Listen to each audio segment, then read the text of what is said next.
আসসালামু আলাইকুম। Welcome to my channel Farzana's review. আজকে একটু অন্য ধরনের ভিডিও নিয়ে চলে এসেছি। বাসায় সবার জন্য বিরিয়ানি রান্না করছি, তো ভাবলাম রেসিপিটা আপনাদের সাথেও শেয়ার করি। শুরুতেই আমি এখানে কাঠবাদাম, কিশমিশ আর ৮-৯টি কাঁচামরিচ নিয়ে নিয়েছি।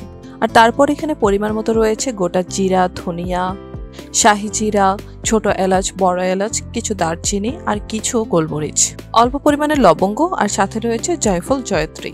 এই সবগুলো উপকরণকে আমি সুন্দর করে বেটে নিয়ে নিব। আর এখন চলে যাচ্ছি মূল প্রসেসিংয়ে। শুরুতে একটি প্যান নিয়ে সেখানে সয়াবিন তেল দিয়ে দিলাম পরিমাণ মতো, আর তাতে ১ কাপের মতো পেঁয়াজ দিয়ে প্রথমেই একদম ব্রাউন কালার করে ভেজে নিয়েছি। এ পর্যায়ে সেই মশলাগুলো যেগুলো আমি বেটে রেখেছিলাম সেগুলো দিয়ে দিব। তারপর আবার বেশ খানিকক্ষণ নেড়ে চেড়ে নিব। তারপর মশলা থেকে তেল ছাড়ার পরে এই পর্যায়ে দিয়ে দিচ্ছি ১ চামচ আদা বাটা ও রসুন বাটা। তারপর আমি চুলার আঁচ কমিয়ে দিয়ে আস্তে আস্তে খানিকটা সময় নিয়ে মশলা ভালো করে কষিয়ে নিয়েছি। এ পর্যায়ে দিয়ে দিচ্ছি ১ কাপ পরিমাণে টক দই আর স্বাদমতো লবণ। আর পাশাপাশি একটি প্যানের মধ্যে আমি চিকেনের পিসগুলো ভালো করে ভেজে নিচ্ছি।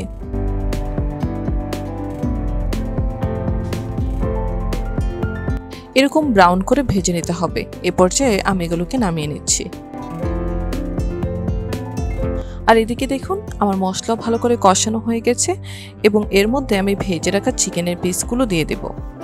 এবার এটিকে ভালো করে নেড়ে চেড়ে নিয়ে সুন্দর করে কুক করে নেব। তো আমার কিন্তু বেশিক্ষণ সময় লাগেনি। এই যে এরকম হয়ে যাওয়ার পরে আমি চুলার আঁচ বন্ধ করে দিয়েছি। তারপরে এখানে আরেকটি প্যানে পরিমাণ মতো সয়াবিন তেল দিয়ে দিয়েছি। আর তারপরে এর মধ্যে দিয়ে দিয়েছি ২ টুকরো দারচিনি আর ২-৩ পিস এলাচ। এরপরে আমি হাফ কেজি চাল পানি ঝরাতে দিয়ে দিয়েছিলাম, সেটাকে এর মধ্যে দিয়ে ভালো করে ভেজে নিয়েছি।